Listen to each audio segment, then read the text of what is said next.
Hello,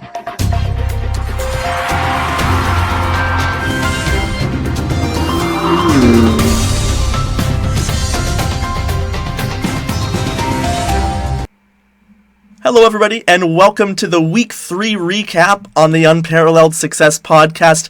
I'm your host, and joining me today is Matt Bosty. How have you been? Well, not doing too bad. It's been 2 days since a Senators game, so that actually makes my mood go up. We'll check back in tomorrow, and we'll see how we feel. It's been just over a year since I had you on episode Phillips of the first season of the podcast. So, a lot has happened since then. Unfortunately, the Sens becoming good is not one of them. If there were any positives to take out of the 3-game series, or even the first 3 weeks of the season altogether, what positives can we take out of what we've seen so far? I don't know about you, but I'm loving Norris, Tkachuk, and Batherson. Now, I don't know if we need to keep them together this whole time because they're the only players getting anything done. But they are exciting. They are playing. They're playing against top-line talent, and they're not looking out of place in the NHL. And 2 of them, this is their first real full-time role. And they're young, and they're really, really impressing there. There's little things that I'm liking. There's a moment in every game or there's like a period of about 10 minutes where the Senators look like they could be a team that can compete in almost any game. The problem is the other 50 minutes do not look like they should even be in NHL at this point. I even think that the Belleville Senators of last year could beat this NHL Senators iteration. But first period against Vancouver game 2, like that was as dominant as a team's going to be. 24 shots. Stupid we only left the period 1-1, but that was pretty fantastic. We've got some young players taking strides. I'm loving Timmy. Although he does look like he's struggling a little bit to keep up in certain areas of the game, this is why his 5th game. Also, he's semi-injured. That's 2 things right there, and he's still looking fantastic. That goal, that hand-eye coordination, best first Ottawa Senators goal of all time, easy, bar none. I can't even think of another one that can come close to that. So what about you? What have you taken as one of the few positives in this space?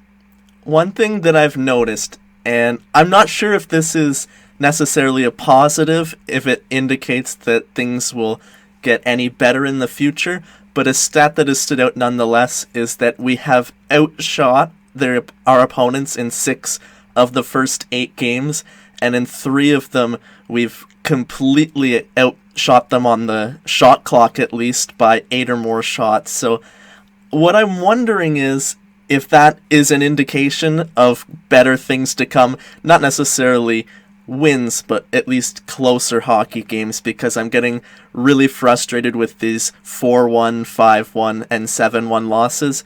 But I also worry that if you look at the Carolina Hurricanes, they have been outshooting opponents for years, and it did nothing for them. So, is it just a number, or has the quality of our shot attempts been not that great? And with the defense that we have being as horrible as it is, the few shot attempts we've given up have been grade A scoring chances. There's nothing that Matt Murray or Marcus Hogberg could do. So I don't know what to make of it. Do you think that shot differential is an indication of positive things to come, or will our roster build be too much to overcome? So I think right now deployment is my biggest issue with the Senators, the players playing the time that they're playing. But the fact of the matter is we're getting chances, we're getting shots. I think the Sens have been incredibly unlucky. Like Demko stood on his head. Some of those pucks were just pinballing in front of him and somehow they didn't go in. So, no, we did not deserve to win a single game in Vancouver, but I don't think we deserve to lose by these 7-1s, 5-1s, 4-1s, those absurd scores where it looks completely lopsided. Because like you said, we're popping 40 shots, 36 shots. Yeah, some of them are 3 in a row from the front of the net because Brady is insane like that.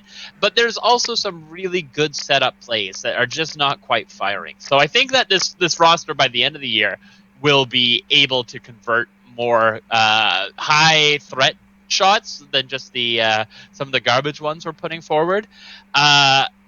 But But I also think that DJ Smith, the rest of coaching, and Pierre need to kind of hone this roster away from some of the angles they've gone and really bring it into a little bit more of a focus spot, because we're seeing guys like Nick Paul, who you can put him with any single person on this team right now, and he makes them look so much better. And then you've got our top line, like we talked about. I think our fourth line, if they're not getting played in the wrong situations, but Watson and whoever is slotting into him. I think we had Tierney for a game or two, and I think Paul played there for a good chunk. They're a high energy line, and they're doing a lot of work. These are the kinds of lines that you want in a long NHL playoff run. The problem is we're not going to be there, and we're playing them in not important regular season games for 18 minutes, 17 minutes, while our younger, higher skilled guys are sitting. So I think there's a lot of positives to be taken from the fact that we're managing to get shots, get chances, offensive time and all that, but it's like 3 goals in 3 games it does make it seem like the shots that we're taking aren't the shots we need to take. One guy you mentioned in that answer was, of course, DJ Smith, and he's taken a lot of heat on Sen's Twitter for his player deployment and lineup decisions early on in the season. One thought that I had that I thought was funny is that if you had Al Arbor or Scotty Bowman coaching this team, they might have a very hard time getting this team to the playoffs. So my question for you is, how much of the blame do you think should be put on DJ Smith? And do you think that a better coach might be able to get more out of this team? So I don't think this should all fall on Smith's shoulders. I do think that he needs to be a little bit more lenient, and some of the mistakes are happening. Watching Wallinen get sat for a dumb mistake at the end of the game, but then you watch Riley or you watch Paquette or you watch Coburn make similar mistakes, and they're right back in there, is what's really kind of grating on me. Young players, especially right now, this is a short season. Let them play. If you had any doubt that this team wasn't going to make the playoffs, you know now that you've got 3 points in your first 8 games. That's more than 10% of the season. We're not going to make the playoffs. We can have fun along the way, but we're not going to be able to challenge for a run in any sense of the thing. So you have to take a step back as DJ Smith, I think, and say, hey, you know what? Okay. And I think he has. With his defense of Wallinen, and then also talking about some of the other young players, I think he has been flexible and realized, okay, I need to start playing some of the young players a little bit more. Let's see if we can build chemistry there. But I think you're right on the money. I think there isn't a coach in the world that would make enough of a change to make this team hit playoffs, run into a stride, because we're not ready this year. We're closer than we were last year, though we've muddied up the lines. And I think we're 1 or 2 years out from hitting the playoffs easy after this season with our prospects coming in down the line. But we need to have fun. And that's what's getting to me, is watching Stepan, who I don't even think is bad, Anisimov and some of these other players just kind of, they don't look engaged. I don't know, maybe I'm being a jerk and sitting on my couch at home and calling out these players who are infinitely better than I ever was, or anything ever. And saying that, but you watch them go around, it looks like they know that this team is bad. They know that they're not going to make the playoffs, and they're just coasting. And that's what gets me, is I'd much rather watch Formanton, Logan Brown, Balsers, who we let walk for nothing, compete on those lines and see if they can and stick it in the NHL, or at least make it exciting to watch the games. Of course, those players might have an opportunity to be in the lineup if they were on the taxi squad, but they're not even on the taxi squad, and the AHL season doesn't begin until February. I guess February is tomorrow, and of course this will air tomorrow. I'll have it uploaded then. But at the beginning of the season, there was a good 3-week stretch where you could have rotated these guys in and out of the lineup to see what they would have had. And another guy who's responsible for that's taken a lot of heat is Pierre Dorion. What are your thoughts on Pierre Dorion, and how are we going to be able to reach the era of unparalleled success if he's still in charge? So it makes no sense how the Senators have utilized the taxi squad, because you look at this taxi squad and you look at the Senators and you feel like Gary Bettman wrote this rule specifically for us, because it's this opportunity to play a whole bunch of games in a short amount of time and rotate players in and out with lower cost on the taxi squad, which unfortunately is something Senators fans know all too well, and B, not as much of a risk of losing your players during the quarantine time. So no one's in the States is going to take a fringe third or fourth liner because you send them on waivers because they're going to have to quarantine for 7 days, and getting in and out of the country, it's not going to happen. So you have these opportunities for the Senators to just have them sitting there, have them ready to come in. Like, imagine if during one of the back-to-backs against Vancouver, we slotted out 5 players. Like, that's so much energy. 5 young players coming in. I don't think Vancouver can do that. I don't think there's another team that can do that. And that's a way that you can win these back-to-back games. You're not kind of trying to just slug your way through at the end of it. You're coming in with a plan there. But instead, our taxi squad is nonsense. We've got Zub, who I'm super happy might play tonight. Why did we sign him? Like, there was this big whole push, like, oh yeah, we got Artyom Zub. This is great. He's a skilled Russian defenseman, 2-way game. Let's go. He's just sat there. If the AHL was playing, I think there is a big reason to have your AHL team stacked. You make a run there, you get a winning culture there, you bring Logan Brown and Formenton up next year after they won a Calder Cup. They're playing with a chip on their shoulder. Sure, they're not playing.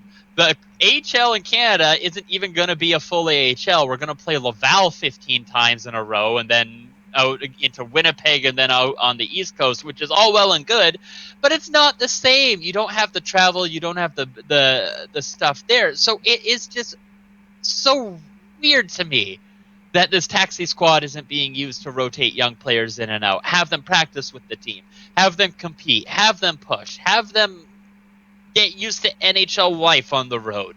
Like, it is the weirdest use here, and I think it's to me it falls down on Dorian. And I'm not the biggest PD fan, but I'm also not the people on Twitter who go nuts and think that he is torpedoing the team or anything. His trades, his moves are either very good or very bad. He has no in between. You look at the Duchesne deal and you're like, ugh, but then you look at the Brassard deal and you're like, that's crazy. So there is this kind of dichotomy with him where it's just sometimes his deals are insane, some are bad. So I like the fun that he'll bring to a team.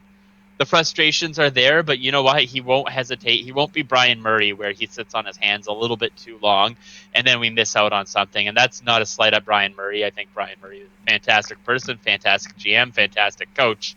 But our trades during his era were very few and far between. So I don't think that Dorian is it's an unwinnable with Pierre on the helm, but I also think that this season he managed to turn what was a more than adequate off season at the start, Dadonov and a couple of other players, into a huge flaming mess by shoving about 5 veterans in on the last 2 weeks and being like, and go, here you go, DJ, figure it out. And so I'm hopeful next year we don't relive this in the July months, seeing, I don't know, like Jeff Skinner or someone get bought out and us sign him with excitement or something along those lines, because that's how you lose our young prospects is keep doing this over and over. But at least we don't have Jeff Skinner right now, so we can let's be happy about that for Buffalo. I'm glad you brought up the last point before you brought up Jeff Skinner, is that with Pierre Dorian. Oh, I looked up a stat yesterday. I did some research for some fun, and I was just trying to find it on my phone so that I could have the exact numbers, but I couldn't find it. But since Pierre Dorian has been general manager of the Sens, he's made 52 trades, and on the website Cap Friendly, you can vote on who won each of the trades. And I wanted to find out how many of the trades people thought Pierre Dorian has won versus how many he's lost or drawn. So like an example of a draw for a trade would be Mark Hagel for future considerations. Like, that's just a clean wash. And then, of course, you've got the Zibanejad for Brassard trade, which is a huge loss.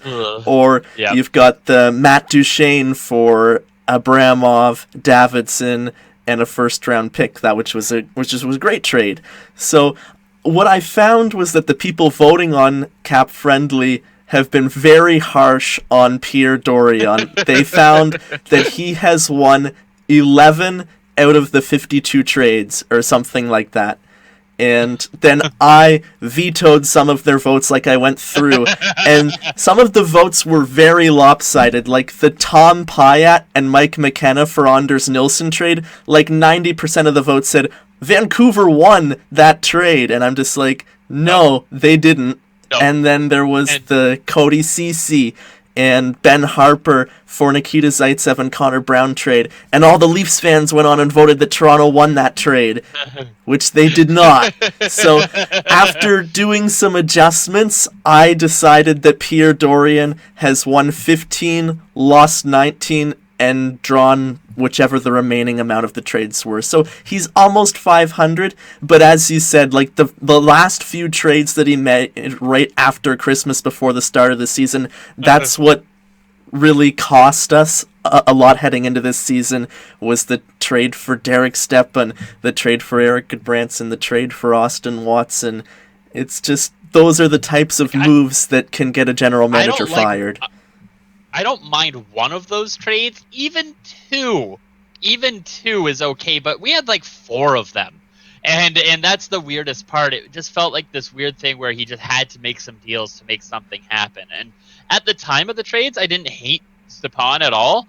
But then we added Paquette and Coburn, who, again, I don't mind either of those players, and we got a second to take them. I thought they were going to be sitting on the taxi squad. I thought these were the players that, you know what, we have an injury for Logan Brown or one of these younger players. You can come in and you can play right now for a few games until we're back up. That's how I thought that was going to go, instead of, like, you get to start without any question. You're our player. There you go. Kind of choices that have been happening. But I agree with you on that. I think that Pierre Dorion is, I do think he's probably lost a little bit more than he's won. I definitely think that. But I don't think he's an unwinnable general manager. He's not Jim Rutherford in the last couple of years or something like that, where you just look down this lineup of trades and you're just like, how did you do this?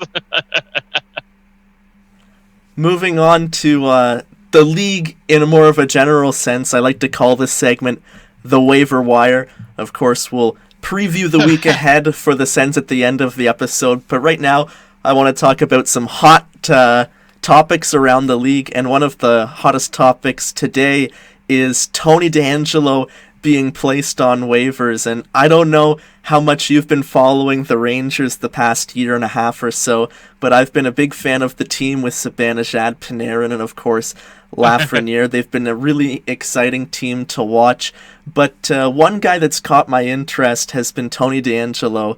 For those listening or watching the show who don't know who he is, he was a former first-round pick of the Tampa Bay Lightning, got traded to the Arizona Coyotes. The Rangers acquired him in the deal that sent future starting goaltender Antti Raanta and future Ottawa Senator Derek Stepan to the Coyotes for DeAngelo and other pieces. So he was a highly touted player, had a breakout year last year with 52 points, earned a massive contract extension, but what's really made him undesirable is the personality that he has come to show on Twitter, being an avid Trump supporter, and he's had so many issues with the team, and I guess last night things blew over after the overtime loss with his altercation with Georgiev. Multiple sources in The Athletic have been reporting that. What's your take on Tony DeAngelo, and do you think there's a chance in hell any team, let alone the Ottawa Senators, claims him off of waivers? It's hilarious, as someone on Twitter who has followed DeAngelo and hasn't liked him as a personality for probably like 3 or 4 years, because this goes back to pre-NHL days too. He had that long-term suspension in junior where it was never confirmed, but the basically the known issue was use of some pretty offensive racial slurs on the ice. So he ended up sitting, I think it was 10 to 20 games or something like that by the team. The team sat him because they couldn't have him on the ice. So it's a theme.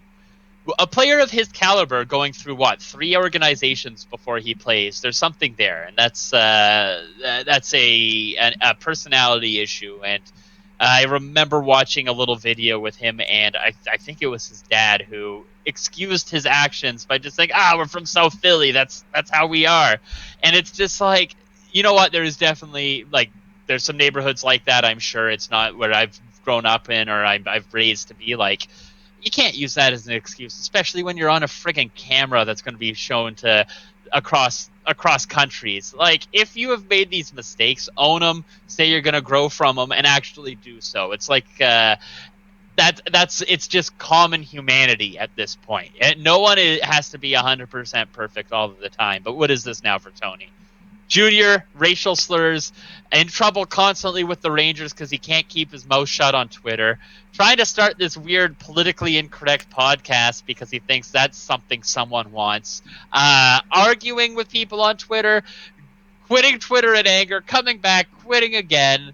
The Rangers made him delete his Twitter briefly too, and now he's punching teammates, like messing with teammates after a big loss. Like, there's no reason why a team should look at him. Even 50 points for a $5 million for 2 years contract, that's not a bad contract if you can remove everything else about his game, but about him.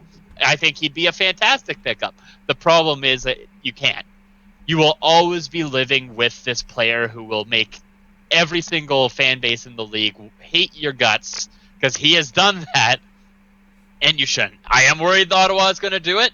I'm real worried about it because you think about it in this situation, Senators have lost 7 in a row. Our D core is by far the worst part of the Senators right now. No one can move a puck outside of Thomas Chabot and sometimes Mike Riley, but that's coin flip Riley, where either the pass is crisp or it's onto the other stick going the other way. It's tricky to watch. So I could see Pierre gritting his teeth, making this waiver claim, thinking, I got to do something for the team. We're a laughing stock right now. I got to do something. But I'm hoping that his discussion of the importance of character and turning the dressing room around after 2017 or 2018, where everything was going wrong. He identified issues. He shipped them out. It's unfortunate that Mike Hoffman ended up back in the East because the San Jose Sharks are a jerk. We tried to literally make him as far away from the Senators as possible. That was a decision to be made, is let's split them up and see if we can salvage the relationships that are left in the room, which unfortunately we couldn't.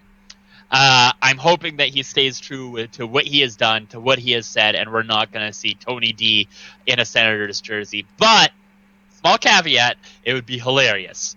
Because Tony DeAngelo would hate nothing more than having to live in Canada for a few months, or I guess 2 years at this point, in the capital, where he has gone on and on about how much he hates it, coupled with I guess more Canadian taxes than his New York I don't know the taxes enough. There is a small amount of me that does want him to come to Ottawa, have everyone hate him, and just like know that he's miserable, but I can't cheer for Tony D, and it will be a real tricky to kind of balance that. What about you? What's your thoughts on the Tony D saga?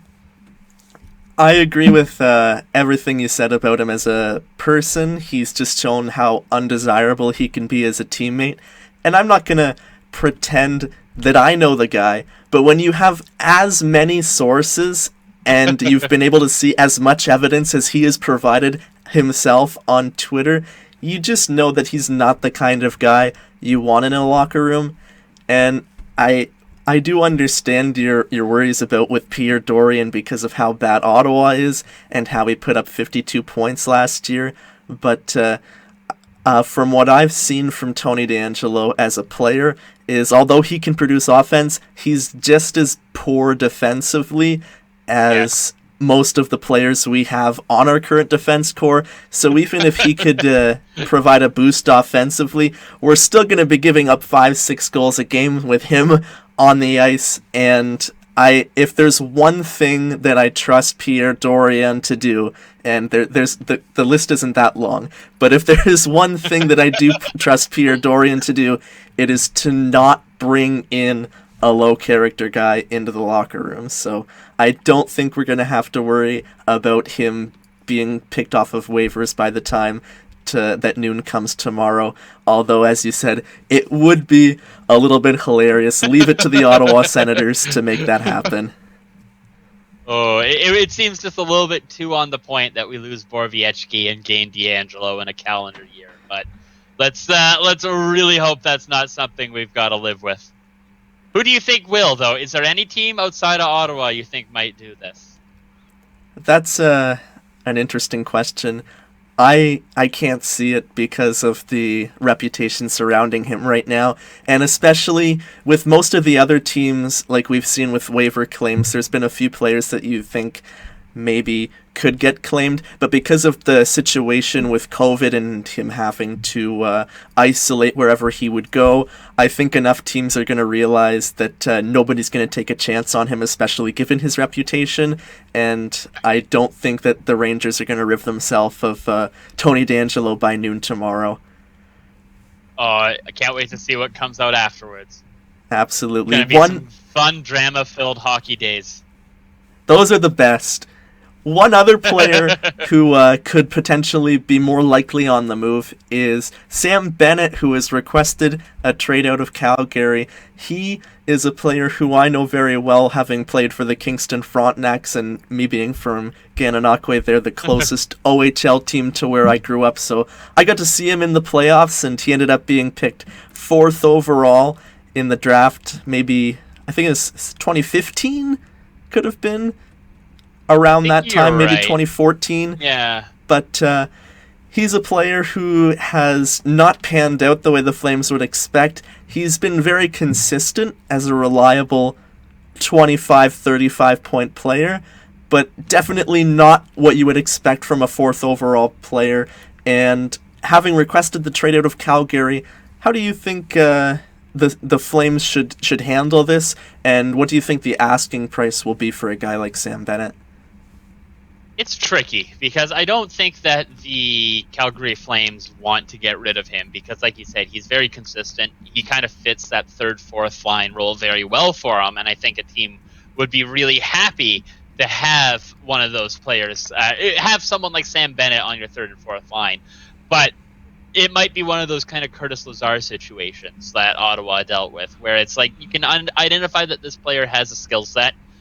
They're not living up to their draft pedigree, and it's almost best for everyone involved to just kind of turn it around and make a trade. Let them start anew in a new organization where they don't have that same sort of pressure to live up to 4th overall. And also, you're not expecting those 50 points or 45 points, 50 points that you would want to see out of 4th overall right now. The asking price is tricky. I think a team like Vancouver could take a look at it and swap out. Is it Vertanen? They had so many players that kind of sounded the same. Jake Vertanen for a while. Vertanen. Yeah, exactly. I always got him mixed up with Tanev for some reason. Knows why? But I think a player like him would be a good return. They're both kind of busts on their team in the same draft year, if I'm remembering, and they kind of fill a similar role. So I could see them doing not problematic player, but a player that isn't living up to their expectations, kind of swap just to see our new line mates the answer what's going on here. Outside of that, I wouldn't hate if Ottawa kicked the tires. I think especially Sam Bennett, who is actually super good in the playoffs. He brings that extra gear that Calgary kind of needs because Gaudreau and Monahan are such stable, fantastic elite players, but they don't have that extra energy that Sam Bennett really does bring. So if Sens could get him for a 3rd or a 4th or an equivalent of that thing, maybe a AHL prospect or something like that, I'd go for it. I just would be very hesitant to make any trade that had anyone who has an actual NHL future with Ottawa.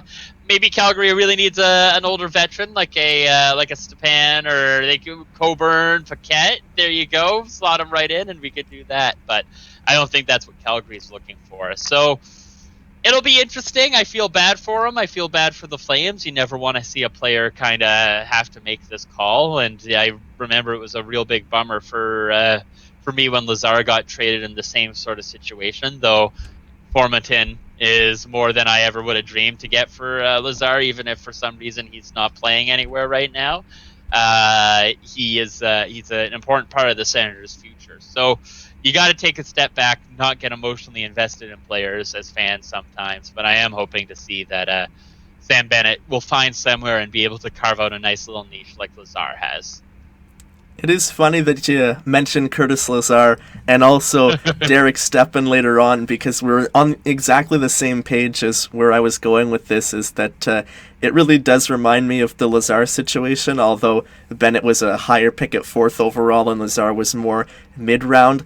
The Sens dealt Lazar in only his third season, so they didn't wait too long. He still had the value, whereas it's been 7 years now since the Flames have drafted Bennett, so his value has dropped a lot more. So maybe it's not unreasonable to suspect that the Sens or another team could get Bennett for a second-round pick, although, as you mentioned, I do imagine they're looking for more of a roster player being a playoff caliber team.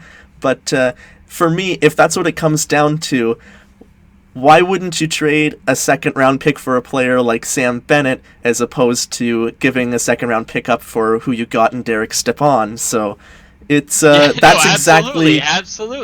That's exactly the type of player that I would want to watch on this team, as opposed to the depth veterans that we brought in who are on the downswing as their career, as a player like Sam Bennett who could potentially elevate his game in a new situation. I don't even dislike Stepan as much as it sounds. It just doesn't make sense. And that's the big thing that I keep going back to, is I think that he's a good player for leadership and all that, but you don't need that when we have so many of them.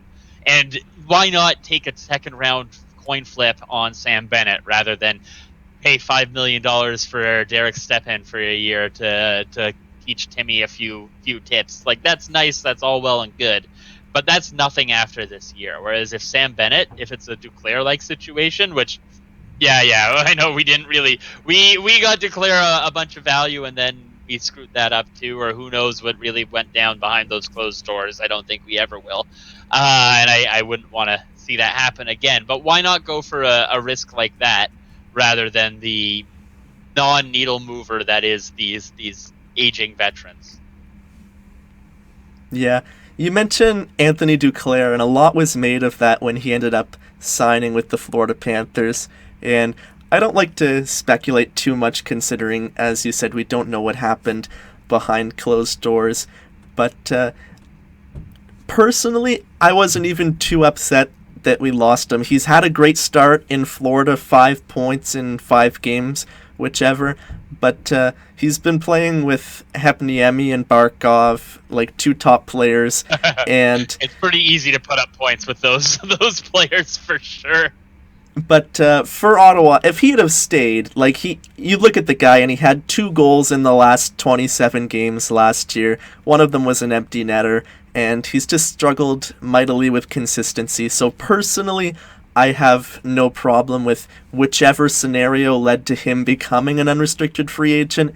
I don't blame Pierre Dorion for moving on from him, or if it was up to Duclair, if he thought that he could get a better situation for himself in Florida. What were your thoughts on Duclair leaving, and do you think that if he was still here, that we would be any better off with him? Well, I think we'd be better off with him rather than some of the other players that were playing, and that's not necessarily on Duclair or anything there. That's more on usage and just who was added to the roster. No, and this is it. I think there's a whole lot to the story that no one in Ottawa knows outside of Duclair and Dorion, and even then, who absolutely knows? Did we make the offer that we said we did? Did we not? I think an overpay would have been a mistake no matter what, but we're paying some players. Like, Stepan's our highest paid forward. There's a bunch of stuff like that. Yeah, so would it have been the end of the world if we gave him two at 2.5 or 3 at 2.5? No.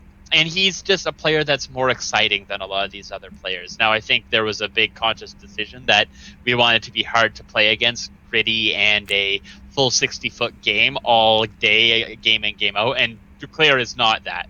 Duclair is 100% offense, and no, he's not terrible on the penalty kill either, but he is your offensive player. He's your second line winger. You put him on as your extra attacker kind of player. And I think that wasn't in line with how the Senators wanted to kind of rebrand themselves this year. And I think that's where the big kind of argument kind of happened between the two forces. I also just kind of liked him. I liked his personality. I thought he was a fun player to have on in the dressing room and in the media scrums. So I was a little bummed that we lost him on that. But I'm ecstatic that he moved to Florida, and I really hope that he just puts up points, puts up numbers, signs again elsewhere, because I don't think he got a lot of hate for a few years out of Arizona, Columbus, and Chicago that I think was misplaced. I think that's a Tortorella effect. I think that when you play for that coach, he really magnifies all your issues rather than kind of masking it. And some players flourish under that. Nick Foligno had an 80-point season. What the hell? That was something I never would have ever expected when we drafted that player. And I put a lot of that on Torts. But I also think that he's not great for certain players. And I think Duclair needed Ottawa as a team that would play him the 60-minute or 16, 18-minute games and let him put up the points so that he could stay in the NHL. So I'm happy for him. I don't think he would have changed the team. I think we would be in the same score line right now in the standings. Maybe we wouldn't have lost by only scoring a goal for a lot of our games. We might have had an extra goal that didn't matter here and there. But I definitely don't think he's not your franchise player. He's an amazing little sprinkle of zest onto your team when you're ready to compete. Before we move on to the preview of the week ahead, I have two more questions. First of all, has there been a team that has impressed you or exceeded your expectations most so far in the first 3 weeks of the season? Couple actually. I have the standings on one screen just so that I don't forget all the teams. It's weird being in a division and only seeing Canadian teams. You're like, oh yeah, how's Minnesota doing? But Washington, the fact that they're leading that incredibly difficult division and half of their team was suspended for 4 games and they managed to win most of those games is real impressive. I thought they would be more middling. I thought Philly was going to be a little bit stronger in that. I'm saying a little bit stronger. I think they have the same points or 1 point less. But I definitely thought that Washington was going to be a 3rd or 4th place team this year with their young their young goalies and all that. But that's Laviolette. You put him in, and you usually get results for a season or two before it all comes crashing down. So I'm impressed with them for sure. Out of the West, no one's really been that different than I expected. I think the Kings aren't as bad as I thought they would be. I thought they were going to be rivaling ours and Detroit's kind of scoreline again this year because us 3 teams last year really didn't change too much from year to year. So I thought it was still going to be pretty dicey. But they actually look like they're a little bit more of a team this year. They're cohesive. They're getting better goaltending out of Quick. Doughty is a little mad about some of the stuff said about him during the long off season, and they're really starting to kind of string together some quality play. But I still don't think they're a playoff team. They're just not basement dwellers like us. I'm glad you brought up Washington because although I expected them to do well, like you also did, what has impressed me most has been the play of Vitek Vanacek because we knew that Samsonov was supposed to be their starter, and when they had signed Lundqvist, and of course Lundqvist unable to play this year, his career might be over, which is unfortunate way for his career to come to an end, absolute legend. But then when they brought in Craig Anderson, I got really excited about them, and they brought in Zdeno Chara. I thought that they were a team that could come out of that division, not because of Chara and Anderson, but just being former Senators and absolute legends. It made them an easy team to cheer for, and I was thinking, given the condensed schedule, we would get to see a lot of Washington's backup goalie, who I thought would end up being Craig Anderson. But then this guy who I've never heard of comes in, Vitek Vanacek, and stands on his head. And as much as I've been cheering for Andy to get an appearance and have an opportunity to contribute to Washington's success, this kid just keeps stealing games for them. So he's been unreal. It's not fair. You can't have Samsonov and Vanacek come out of kind of middle of nothings in 2 seasons in a row and look like Bobrovsky level goaltending. Well, not current Bobrovsky, but a couple of seasons back where you kind of come out of nowhere and you make yourself a Vezina candidate. No, both of them, their goaltending tandem out of that division is fierce, and there's some other real good talent there. You've got Hart, you've got Rask. And I guess who's the Islanders goalie this year? Varlamov and Sorokin right? is a pretty good tandem. Yeah, it's not bad. They're struggling a little bit more than I would have expected as well, but they'll turn it around. But there's a lot of good goaltending there. But Washington's tandem, I think, is solid. And if one of them goes down, like you said, you got Craig, who I don't think he can play the 40 games a year that he did for the Senators anymore. But you can put him in for 15 games if you have to. And he's more than qualified to win you half of those games. And that's what you want out of a backup, or in this case, a taxi goalie. And I was real happy to see him get his at least not as unceremonious kind of retirement that the Ottawa one had. And that's not me saying we should have kept Craig Anderson or anything like that. It's just I like to see goalies go out on their own terms, not struggle to find a landing pad. And I guess you can look at Jimmy Howard, who retired on his own terms because the only team that wanted him was Edmonton, and he's like, no. All right, goodbye. I'd rather retire. That's hilarious. One team that I wanted to talk about was the Florida Panthers, because we touched on them a little bit a while ago, but considering the talent they lost last year in Dadonov, who came to Ottawa, and Hoffman, who left and ended up signing a 1-year deal with St. Louis. Those are both 60-point, 70-point players on a good year, and you lose 2 pieces of your top 6, as well as the situation they have on defense and their goaltending with Bobrovsky coming off the worst year of his career.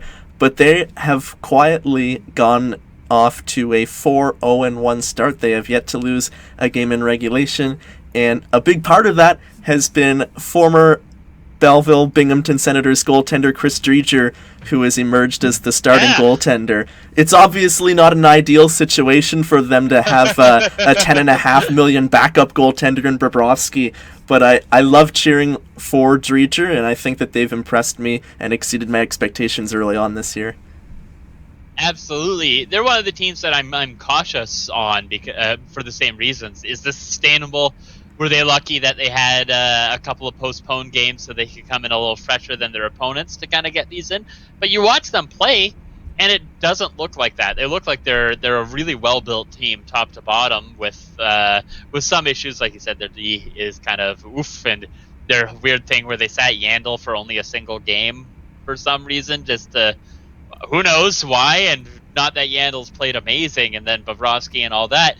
But you don't think about those sorts of things when you're watching that team. They have such a strong, smart forward core that they manage to make a lot of their weaknesses seem not there, unapparent. So the fact that they're challenging Tampa right now for second in that division is pretty wild.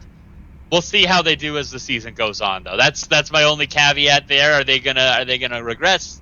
Are they gonna push forward? Or maybe they'll make a nice trade halfway through the season, get someone to plug in, and there you go, off to the races. The year of Florida? Who knows? Absolutely. And now as we close off the episode, we'll preview the week ahead. The Sens have 4 games between now and next Sunday, of course. This is going to be streaming on YouTube and Facebook and podcast platforms tomorrow at noon, which will be Monday. So the Edmonton game will have already been played, but we also play Edmonton on Tuesday at 10 p.m., and then we have back-to-back games against Montreal Thursday at 7 p.m. in Montreal, and then our first home game since the beginning of the season is Saturday at 1 p.m. So 4 games this week. What do you think that the Sens need to do to make this a successful week and start trending in the right direction? So for Sens success, I just think winning 2 games would be a wildly successful week here. I think the Senators need to simplify. I think some of our players are doing a little too much, and with Thomas Chabot out of the lineup, for tonight, I think they have to play just a very system-based, structured game, very smart. Try your best to contain the ridiculous firepower that the Oilers have and try and exploit their incredibly weak defense and kind of shaky goaltending. So a lot of shots, keep that going. If we can get another 35 to 40 shots, I think we get at least 2 goals, which that's the first part of the success. And I think just playing smart, less penalties, smarter calls, stop trying to make that extra pass, and we're going to do okay. I think we win tonight.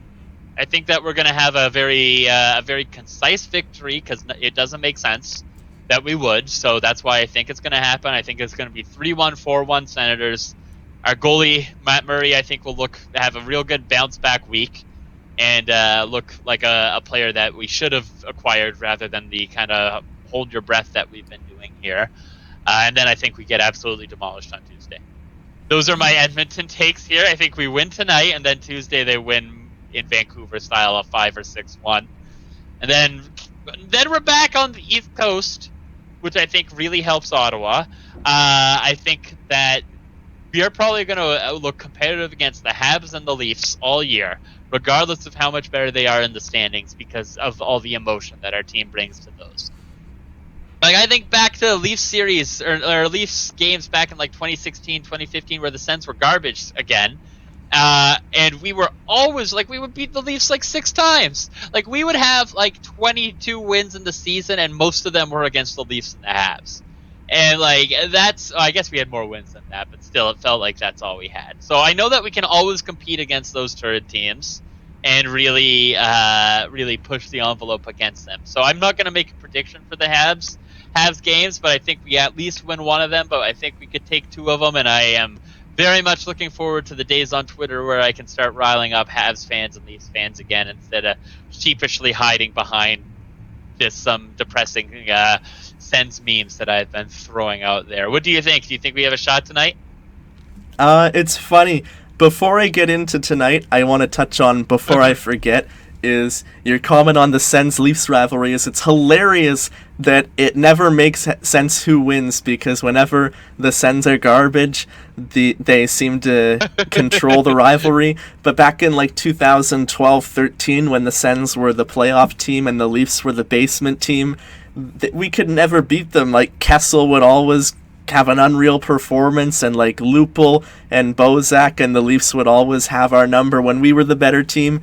And now we somehow managed to compete with them, even though that they're the way better team on paper. So it is a hilarious rivalry to watch. And for tonight, I think that the Oilers are going to win. If I had to predict, I would expect them to win. You look at McDavid and Draisaitl, who both led the league in scoring last year. They're both off to a great start again this year. 14 points for McDavid, 13 for Draisaitl in 9 games. And when you have game breakers like that, and you were able to see what McDavid did to Toronto's defense last night, with our defense, you can only imagine how many goals he's going to get. I was joking with my father this morning. I said, hey, do you think that Daryl Sittler's going to be worried about his points record going into tonight? Oh, you know what? He could be. He might just be. I think this would be a night where it could happen, but I'm just hoping that they're tired. They had a nice win yesterday, emotion-filled overtime win against the Leafs last night. So I hope they're like, hey, you know what? We can let Ottawa win a game. This is our maintenance day. We'll play half speed for them, and maybe we can eke out a victory there. It's Tuesday that I'm scared about. That's the big one. Arrested McDavid. One thing I worry about.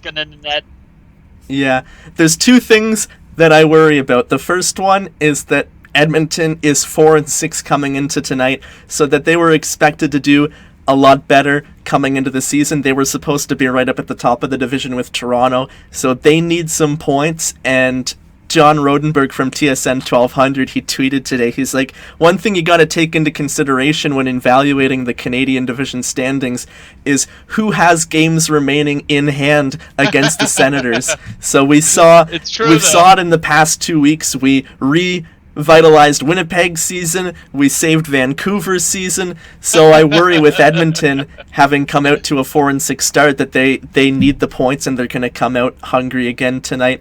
And then the second thing that worries me is if we end up seeing Troy Grosenick, because Mikko Koskinen has played every minute of the season for the Oilers so far, so you wonder if Edmonton might think that if there's ever a team that you can give him the night off against and go for a guy who's only had 2 NHL starts in Troy Grosenick, it's going to be against the Ottawa Senators. And Troy Grosenick had a 45-save shutout in his NHL debut in 2014, so who's to say he doesn't put up a Thatcher Demko performance against us if we were able to get 40 shots against Edmonton either tonight or on Tuesday. If Grosenick ends up playing, he could stand on his head and steal the game for them as well, which would just be heartbreaking for us. But just par for the course, right? If there's one thing Senators fans should be used to, it's backup goalies looking like they're world beaters when it's against Ottawa, or weird no-name rookie scoring your first goal. Those are the two Ottawa Senators tropes that we got to live with. Before I let you go, I know you've got the Hainsey jersey hanging up in the background there, and it looks like you've also got the 2D jersey on. What player is on the 2D jersey, or have you been able to get it customized yet? Nothing yet. It's empty. It's empty for now. I didn't want to commit to anyone yet, and the only ones that were available were Kachuk and Shabbat, I think, on the Adidas app, because they had that weird glitch where you could order one for half price, which I did because these jerseys are amazing. I always like goalies on my jerseys. I had an Emery, or I have an Emery, and I have an Anderson. So I'm thinking that what I want is Decord, because I am super bullish on Joey Dax. I think he's a ridiculous goalie with a completely unique skill set in today's NHL, because he is so fast. He'll challenge a puck off the post, and he's so nimble as well. Also, his puck moving's ridiculous. So I want to get Decord on the back of this. I just want to make sure he doesn't get claimed by Seattle first. So I'm holding my breath for that, but that's who I think I'm going to do. But I'm also looking at these beautiful white road jerseys now, and I'm like, oh no. I was kind of hoping they'd look a little worse, because then I wouldn't want one. I want one so bad, and then the reverse retros are actually great too. So I might end up doing like a Stu and a Decord, and then I don't know. I like to get someone real weird. So we'll see. Maybe a Nick Paul, something that you don't see kicking around in the CTC too much, are usually the ones that go for. Nathan McCallum was saying that Nick Paul was a dark horse for his next jersey purchase as well. So maybe he'll get a goal tonight, or maybe Stützle, like you mentioned, him as well. So maybe he'll get his second career goal. But hopefully, ultimately, with Matt Murray gets his second win as a Senator, and that would make for a good night. That's all I'm asking for, is a couple of little things. More than one goal, and a Matt Murray game that doesn't make me nervous. So that would be a victory for me, even if we lose 3-2 or something like that. But I also want to point out how nice your Red Wings Ryan jersey that you got last week was. That is a crisp-looking jersey, and isn't it great to see Bobby lighting it up out there in Detroit? He's killing it. Love his story, and I love that he's taken it into a new city as well, and is continuing on a path to success. There's few players that are as easy to root for as Bobby Ryan. So absolutely. And another one that I'll mention right before we wrap things up is Kyle Turris. So even though he's for Edmonton, that's why I've got him up there tonight.